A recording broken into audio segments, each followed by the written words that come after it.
No, Mr. President, Puerto Rico is not doing well. We don't need to be reminded of the debt.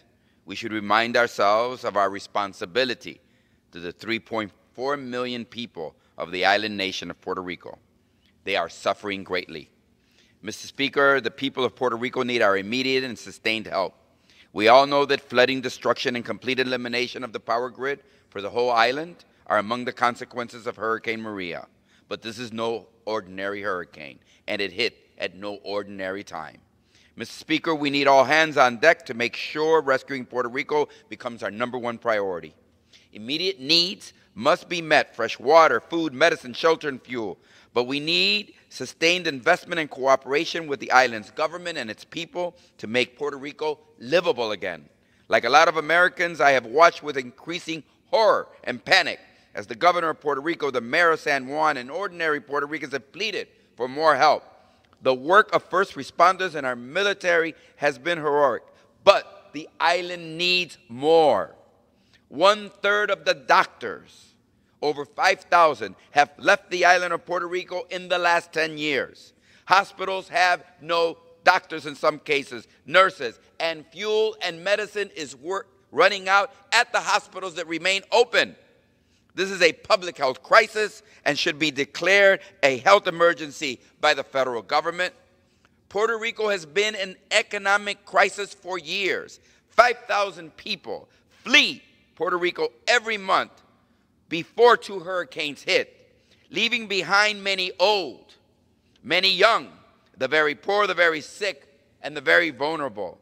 There is no food in supermarkets. We need an airlift. We need an effort the scale of Dunkirk. We know the U.S. is capable. We can invade foreign countries with hundreds of thousands of troops, forces, communications, food, and security. We need the same effort now. We need the federal government to go all in to rescue Puerto Rico from a humanitarian crisis which is developing.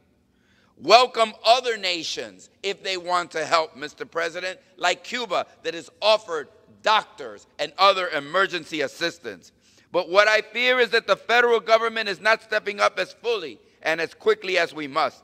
I remember in this body when the legislation to take over the Puerto Rican government and put in place a junta or control board was working its way through Congress, the Promesa bill. What was the main selling point for the bill? For Promesa, because it will not cost us a penny. So that is where this Congress and the federal government start from, not wanting to spend what it needs to be spent or do what needs to be done. We need to waive cost sharing that would charge Puerto Rico for a percentage of the relief and rescue help they are receiving today.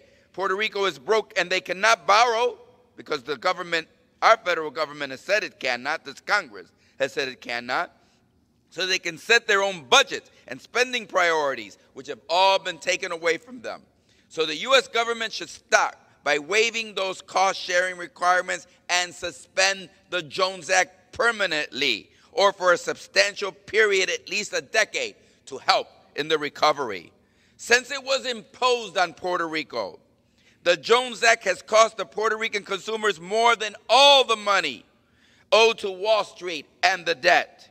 Yet the president reminds us of the debt.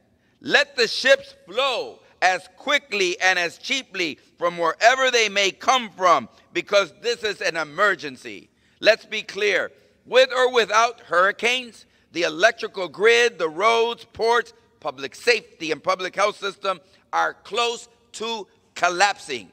So this emergency can just not be treated by Congress, the President, FEMA, and other agencies as just another storm.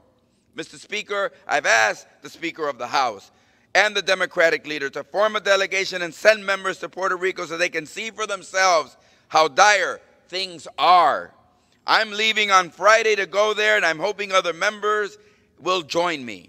I have family who need help, so I'm headed there to do what I can do.